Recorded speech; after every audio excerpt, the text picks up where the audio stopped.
Good evening बच्चों, कैसे हो आप सब लोग। Myself Chetan Garg and I welcome you all to our number theory gems series. आज नंबर थ्योरी जेम्स का थर्ड क्वेश्चन है आई गेस। एंड आज का क्वेश्चन बड़ा इंटरेस्टिंग है यार। आई होप आप लोगों ने थंबनेल में देखा होगा, बट थंबनेल में देख के शायद काफी बच्चों को लगा होगा कि यार ये बेस सिस्टम का क्वेश्चन है और हमें बेस सिस्टम के बारे में बहुत कुछ नहीं आता, तो स्किप कर देते हैं क्वेश्चन। ऐसा कुछ नहीं है। देखो, अगर आपको बेसिक्स भी क्लियर है ना, मतलब बेस सिस्टम को कैसे हम डील करते हैं, उतना सा पार्ट अगर क्लियर है तो ये क्वेश्चन डूएबल था, राइट। चलो, तो without wasting much of your time let's start today's gem, today's number theory gem. तो आज का क्वेश्चन क्या कह रहे हैं? we need to find all positive integers, that is we need to find all natural numbers greater than 1 such that 1 1 1 1 1, मतलब 1 basically 5 times लिखा हुआ है in base n is a perfect square. ठीक है, तो मतलब बेसिकली अपने पास क्या है, 1 5 टाइम्स लिखा हुआ है बेस n में, ये एक परफेक्ट स्क्वायर है। और हमें बेस भी नहीं पता, तो हमें वो सारे बेसिस निकालने जो 1 से बड़े हैं, such that this is a perfect square. अब सबसे पहले तो आपको इसे डेसिमल में कन्वर्ट करना आना चाहिए। इसको डेसिमल में हम कैसे कन्वर्ट कर सकते हैं? देखो, सिंपली एन पावर 0 टाइम्स 1 जो कन्वर्जन होगी, plus N power 1 times 1 plus N square times 1 plus N cube times 1, right, plus N power 4 times 1। तो पॉइंट क्या है, 1 1 1 1। ये नंबर जो एन बेस में है वो अपने डेसिमल में क्या हो जाएगा, N power 4 plus N cube plus N square plus N plus 1, that's it. अब क्वेश्चन एक्चुअली किस में कन्वर्ट हो गया कि for how many numbers N greater than 1, this part N power 4 plus N cube plus N square plus N plus 1, this is a perfect square. ऐसे कितने numbers होंगे such that ये एक परफेक्ट स्क्वायर बने? ठीक है, तो जिसको बेस के बारे में नहीं भी पता, आई एम वेरी श्योर यार अब आप लोग ये क्वेश्चन ट्राई कर सकते हो। एंड ट्रस्ट मी, मतलब अब आपको ये ट्राई करना चाहिए। Give it a genuine 10-15 minutes. अगर नहीं होता है, you can always come back to this video, आराम से आप इसका सॉल्यूशन देख सकते हो। ठीक है, तो अब अपना क्वेश्चन कन्वर्ट हो गया कि ये परफेक्ट स्क्वायर कब बनेगा। अब देखो, इस टाइप के क्वेश्चन में थॉट प्रोसेस क्या रहता है। जनरली बच्चे दो टाइप की अप्रोच करते हैं। एक बार तो होता है कि यार ये जो है एन बार 4 plus N cube plus N square plus N plus 1, इसको हम किसी एक नंबर के स्क्वायर के इक्वल मानते हैं। ठीक है, ये अप्रोच कब काम आती है, जब हम इधर वाले पार्ट को कुछ स्क्वायर में कन्वर्ट करें। ठीक है, कुछ कोई स्क्वायर बन जाए, प्लस या माइनस कोई कांस्टेंट बन जाए। ठीक है, तो ऐसा करने से क्या होता है, अब ये कन्वर्ट हो जाएगा ए स्क्वायर, मान लो A A A square plus या माइनस एक constant, let's say M, that is equal to K square. फिर वहां से वो फैक्टर बन जाते हैं K minus A times K plus A, that is equal to plus minus M. ठीक है, एक अप्रोच तो ये रहती है इस टाइप के क्वेश्चन के लिए। ठीक है, बट यहाँ इस पर्टिकुलर क्वेश्चन में इसको अगर हम किसी स्क्वायर में कन्वर्ट करने की कोशिश करें, प्लस या माइनस एक कांस्टेंट, वो अचीव नहीं हो पाता। आप 1-2 मिनट 5 मिनट ट्राई भी करके देखोगे, ठीक है, तो ये चीज अचीव नहीं हो पाती। स्क्वायर प्लस माइनस कांस्टेंट आपको दिख जाएगा, बिकॉज यहाँ ये इतनी सारी टर्म्स है, इसमें कहीं ना कहीं एन बीच में आ ही जाता है। स्क्वायर में हम परफेक्ट स्क्वायर में कन्वर्ट नहीं कर पाते। ठीक है, अपार्ट फ्रॉम दैट और क्या पॉसिबिलिटी बन सकती है, आप और क्या सोच सकते हो कि ये जो नंबर है N power 4 plus N cube plus N square plus N plus 1, इस टाइप के क्वेश्चन में ना काफी बार ये भी होता है कि हम इसको दो परफेक्ट स्क्वायर के बीच में घुसा दें, मतलब इसको ए स्क्वायर और ए प्लस 1 दो कॉन्जिक्यूटिव परफेक्ट स्क्वायर्स के बीच में घुसा दें। अब अगर हम ऐसा कर पाते हैं, ठीक है, तो देखो हम क्या बोल पाएंगे, ये जो नंबर है वो बेसिकली दो कॉन्जिक्यूटिव परफेक्ट स्क्वायर्स के बीच में लाई कर रहा है। ठीक है, एंड हेंस ये कभी भी एक परफेक्ट स्क्वायर नहीं हो पाएगा अगर हम ऐसा कर पाते हैं, मतलब अगर हम ऐसा कोई ए ढूंढ पाते हैं। ठीक है, तो ये दो अप्रोच जनरली इस टाइप के क्वेश्चन में होती है। तीसरा क्या, क्वेश्चन के साथ है ना थोड़ा सा खेलो, मतलब भाई एक बार है ना थोड़ा सा हिट एंड ट्रायल करके देखो यार, कि N power 4 plus N cube plus N square plus N plus 1, ये एन इक्वल टू 2 3 4 के लिए कहीं कहीं पे भी परफेक्ट स्क्वायर बन रहा है या नहीं। एन को 2 डालते हैं, कितना बनता है 16 plus 8 plus 4 plus 2 plus 1, this is nothing but 31। 31 is clearly a prime number, it is not a perfect square. तो एन इक्वल टू 2 के लिए तो हमारी बात नहीं बनी।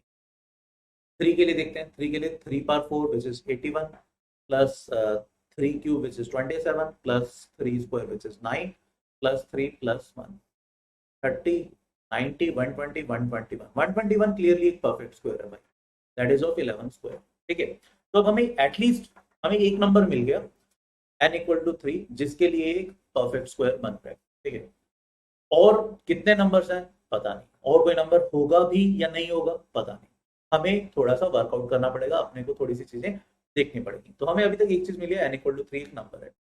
ठीक है, अब देखो अगर मैं इसको ऐसे देखता हूँ n power 4 plus n cube, ये जो मेरा नंबर था प्लस n प्लस 1। ठीक है, इसको हम किसी तरीके से दो स्क्वायर्स के बीच में घुसाने की कोशिश करते हैं।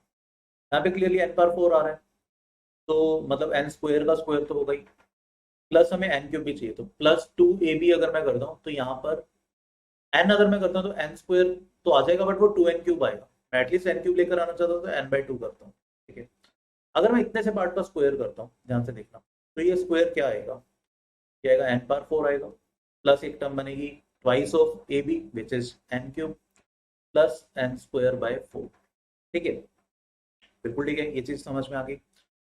इसका मतलब ये वाला जो नंबर है वो ऑब्वियसली अगर मैं कंपेयर करूंगा इससे तो बड़ा ही दिख रहा है, n पावर 4 n क्यूब तो दोनों में सेम है, n स्क्वायर बाय 4 से ऑब्वियसली बड़ा है, अपार्ट फ्रॉम दैट इसमें n प्लस 1 भी है।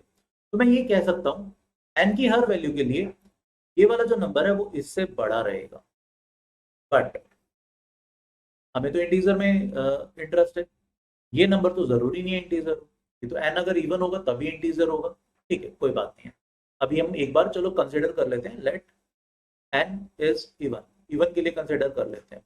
अब हमें ये समझ में आ गया कि भैया ये वाला जो नंबर है वो इससे तो बड़ा है। अब इससे जस्ट नेक्स्ट नंबर क्या होता, that would have been n square by 2, n square plus n/2 plus 1 इसका स्क्वायर।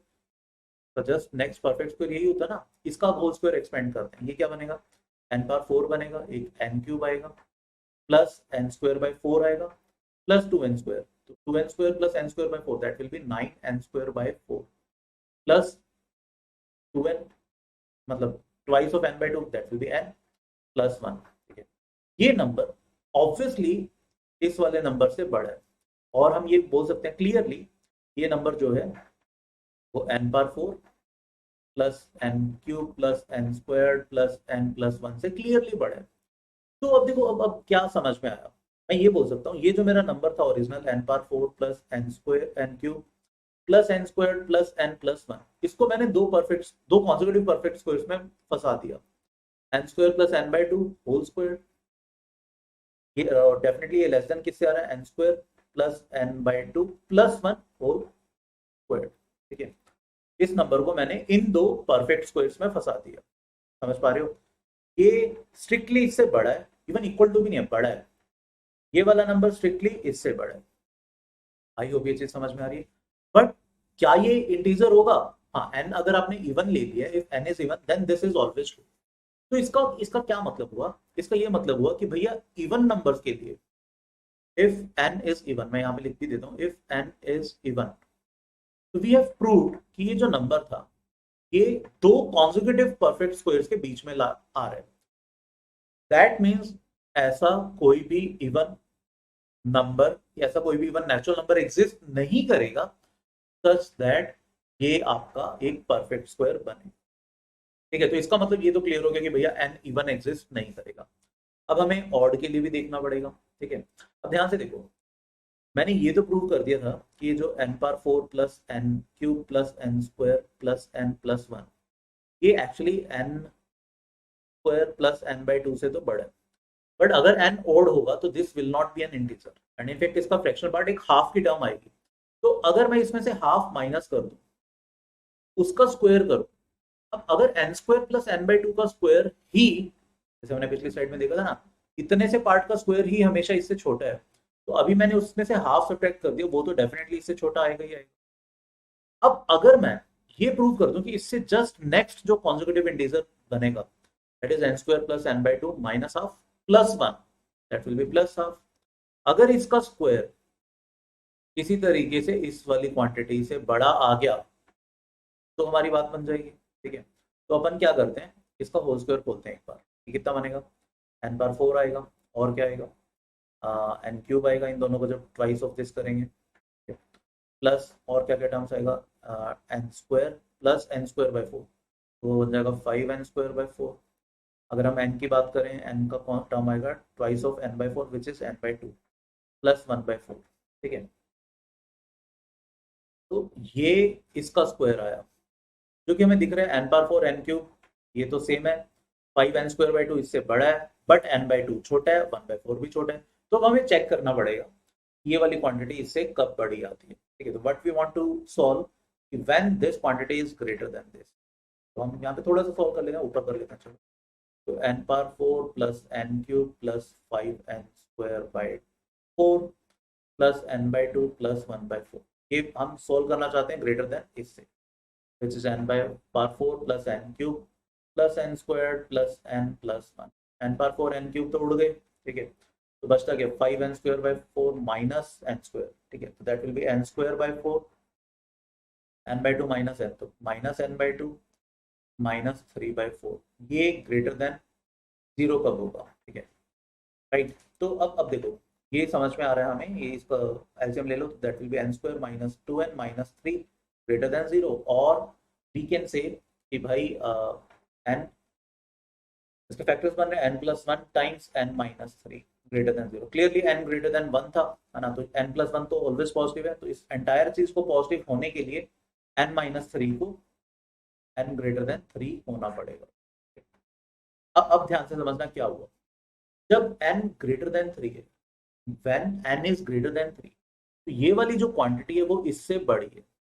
दैट मीन्स, मैं फिर से लिख रहा हूँ, that means if n is greater than 3, तो ये वाली जो क्वांटिटी थी क्या थी, ये n/4 plus n² n³ plus n² plus n plus 1।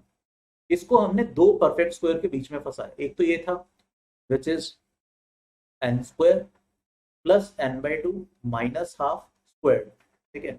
और दूसरा कौन सा बन रहा है, इसी में एक ऐड कर दिया, that is plus half, n² plus n/2 plus half square, ठीक है। तो जब n 3 से बड़ा है एंड n इज ऑड, क्योंकि हम ऑड लेकर चल रहे थे, हमने देखो ना ये माइनस हाफ और प्लस हाफ इसीलिए किया था बिकॉज n ऑड है, तभी ये चीज इंटीजर बन पाएगी, ठीक है। अब n अगर 3 से बड़ा एक ऑड नंबर है, तो ये वाली चीज दो कॉन्जिक्यूटिव परफेक्ट स्क्वायर्स के बीच में फंस रही है, hence can not be a perfect square. इसी वजह से परफेक्ट स्क्वायर नहीं हो पाएगी। हम इवन के लिए ऑलरेडी कंक्लूड कर चुके थे कि किसी भी इवन नंबर के लिए परफेक्ट स्क्वायर नहीं हो सकता, n ग्रेटर देन 3 के लिए, और अगर n ऑड है तो नहीं होगा। बचता क्या है, ओनली n इक्वल टू 3, जिसके लिए हम ऑलरेडी चेक भी कर चुके हैं। n इक्वल टू 3 के लिए 1 to 1 बना था, ठीक है। एंड इनफैक्ट आप यहाँ पे भी देख सकते हो, यहाँ पे n ग्रेटर देन 3 आया था। अगर मैं इक्वल टू की बात करूँ, n इक्वल टू 3 पर ये दोनों बराबर हो जाएंगे, and this is clearly a perfect square. n equal to 3 पर ये n 3² प्लस 3/2 प्लस हाफ, यानी कि 9 + 2 11 का स्क्वायर बन रहा है, विच इज क्लियर, जो हमने देखा भी था 121 बन रहा था। तो इस पूरी कहानी का क्रक्स के, यहाँ से हमने देखा था कि इवन के लिए इट इज नॉट पॉसिबल। फिर हमने देखा कि अगर n ऑड है, स्टिल क्या हम इसे दो परफेक्ट स्क्वायर्स के बीच में, कॉन्जिक्यूटिव परफेक्ट स्क्वायर्स के बीच में फंसा सकते हैं। तो हमने देखा n ग्रेटर देन 3 के लिए हम ये चीज कर सकते हैं। तो 3 से बड़े किसी भी ऑड नंबर के लिए परफेक्ट स्क्वायर नहीं बन पाएगा, तो सिर्फ n इक्वल टू 3 बचता है, उसके लिए ये परफेक्ट स्क्वायर था। तो अपने इस क्वेश्चन का आंसर हो जाएगा फाइंड ऑल पॉजिटिव इंटीजर्स। तो only solution is n equals to 3, okay? So n equals to 3 is the only solution for this question, right? I hope यार ये वाला क्वेश्चन अभी समझ में आया होगा एंड मजा आया होगा आपको इस क्वेश्चन में, ठीक है। काफी सारी चीजें पता लगी होंगी इस टाइप के क्वेश्चन को कैसे अप्रोच किया जा सकता है, right. Thank you all, I hope आपको आज के जेम सीरीज में मजा आया होगा। एंड अगर आप है ना इस टाइप के और क्वेश्चंस अपने रेगुलर बैचेस में करना चाहते हो, रेगुलर सेशन चाहते हो इस टाइप के क्वेश्चंस के, तो we have some batches for you.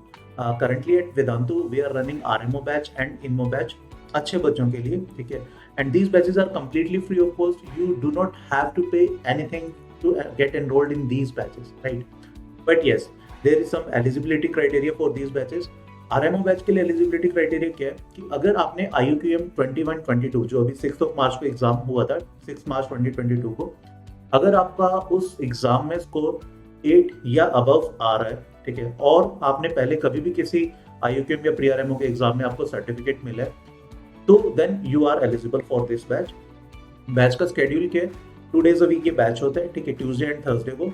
Time है 6:30 PM to 8 PM, शाम में टाइम होता है। एंड इन केस इफ मतलब this particular batch is clashing with your any prior schedule, और अगर आप इन केस कोई भी क्लास पहले मिस करते हो in case, then you can definitely watch the recording of these batches, right. इसमें टेस्ट भी होंगे आफ्टर एवरी 15 डेज। इनो बैच के लिए there is a separate criteria, ठीक है। अगेन मतलब जो अभी 6 मार्च 2022 को एग्जाम हुआ था AQM का, उसमें अगर योर स्कोर इज 20 और अबव, या आपने पहले कभी भी किसी IUQM या प्रीवियस ईयर्स में इनमो में अपीयर हुए हो आप, then you are eligible to get enrolled in this batch. Again, you don't have to pay anything to get enrolled. Schedule है every Saturday, minimum 2 hours का हमारा एक सेशन होता है 6:30 PM to 8 PM, right? And again इसमें भी after every 50 days you'll get test. Enroll कैसे होना है? नीचे डिस्क्रिप्शन में भी एक गूगल फॉर्म का लिंक दिया हुआ है, ठीक है। यहाँ आपकी स्क्रीन पर भी गूगल फॉर्म है, डिस्क्रिप्शन में भी लिंक दिया हुआ है। आप उस लिंक को प्रेस करके गूगल फॉर्म पर जा सकते हो। उस गूगल फॉर्म में डिटेल्स फिलअप करो अपनी, एंड आपकी डिटेल्स वेरीफाई होने के बाद you will be enrolled in this batch. In case you are finding any difficulty, ठीक है, then you can mail me. My email ID is chetan.garg@vedantu.com, ठीक है। अगर आपको एनरोलमेंट होने में कुछ भी प्रॉब्लम आ रही है, किसी भी टाइप का इशू है, you can write to me, right. And there is a batch for pre-RMO also. pre-RMO prime batch है ये, ठीक है। जो एलिजिबिलिटी क्राइटेरिया के बेसिस पर जो बैच था that is completely filled up, वो अभी फिल अप हो गया। तो this is the batch for you. ये बैच में pre-RMO की प्रिपरेशन कराई जाएगी right from the basics to highest level of pre-RMO तक का पूरा प्रिपरेशन करवाया जाएगा। ये इस बैच का स्केड्यूल है। रफली 70 लेक्चर्स के अराउंड होंगे, and there will be test again after every 15 days. Basics के लिए some extra sessions will be there, and you will get video solution of this test. ये जो टेस्ट है इनके वीडियो सॉल्यूशंस भी मिलेंगे। टेलीग्राम पर डाउट सॉल्विंग भी रहेगा। विद इन 24 आवर्स आपके जो भी डाउट्स हैं वो सारे रिजोल्व किए जाएंगे, चाहे वो किसी भी सोर्स से हैं, ठीक है। Not only from our assignments, जो भी आप बुक कर रहे हो या कोई और कंटेंट कर रहे हो उसके डाउट्स भी इस सेशन में लिए जाएंगे। असाइनमेंट जितने भी आपको मिलेंगे उनके वीडियो सॉल्यूशंस भी रहेंगे, राइट। ये बैच अप्रैल 4 से स्टार्ट हो रहा है। 4 डेज इन अ वीक इसकी क्लासेस हैं। मैं लिख देता हूँ। बेसिकली ये क्लासेस जो है that is on Monday, Wednesday, Thursday and Friday, ठीक है। ये 4 दिन इनकी क्लासेस है। टाइमिंग 6:30 PM to 8 PM, राइट। इस बैच में एनरोल करने के लिए लिंक डिस्क्रिप्शन में दिया हुआ है, but yes this is not a free batch, but this batch is open to all. कोई भी बच्चा जो अभी 8, 9, 10, 11, 12 या इवन 7th में भी है और मैथ्स एंथुसियास्ट है, मैथ्स के लिए प्रिपेयर करना चाहता है ओलंपियाड के लिए, देन ही और she can enroll in this batch. Description में लिंक दिया हुआ है। ये बैच वैसे 9,000 का, but yes you can apply this coupon CGPRO and you will get an additional 10% discount, right. तो that's it from today session. हम नेक्स्ट सेशन में मिलेंगे एक नए जेम के साथ, एक नए से इंटरेस्टिंग क्वेश्चन के साथ, right. So till then please take a very good care of yourself. Thank you, bye bye.